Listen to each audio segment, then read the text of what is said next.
Hello everyone, my name is Mr. Smart and I'm your teacher, and I'll be teaching a different question and answer in this question and answer series by Class Teacher. So our today's question which we'll discussing is basically 10 key quotes from an inspector call, and I have listed all of these quotes and what it does shows. So I'll start from one by one. So our first quote here is "You are squiffy." It's basically Sheila to Eric in Act 1. Basically, it shows the brother and sister relationship and shows that Eric drinks too much. And another quote we have is Mr. Berling, "I speak as hard-headed businessman." Act 1.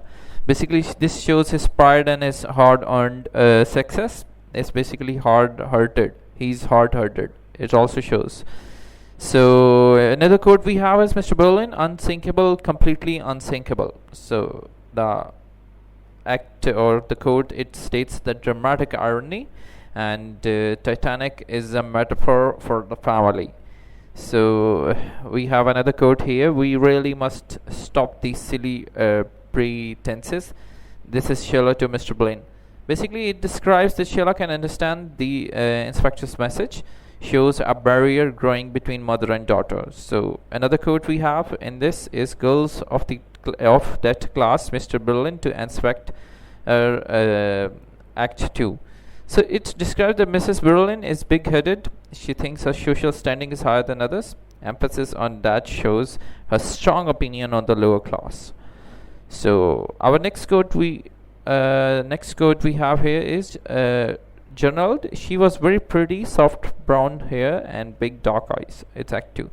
It shows that he shows how much he noticed the positive feature of her to take the attention away from what he has done. Another quote we have is Eric, "You're not the kind of father a chap could go to when he's in trouble."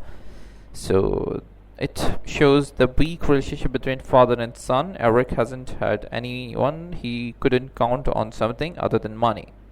It is very important to understand. So our another quote we have, "The inspector, we are members of one body. We are responsible for each other." Act 3.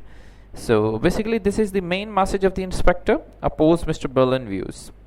So another quote we have is "Everything all right now, Sheila?" General to Sheila. So it states that General hasn't understood the message of the inspector. It doesn't see that Sheila hasn't changed by the visit of the inspector. So the last quote we have here is "The inspector, each of you helped to kill her," and it tries to make the family feel guilty, shows nobody in the family is without blame. So that's the answer. If you still have any other question, just leave a comment and I'll get back to you as soon as I can. Thank you very much.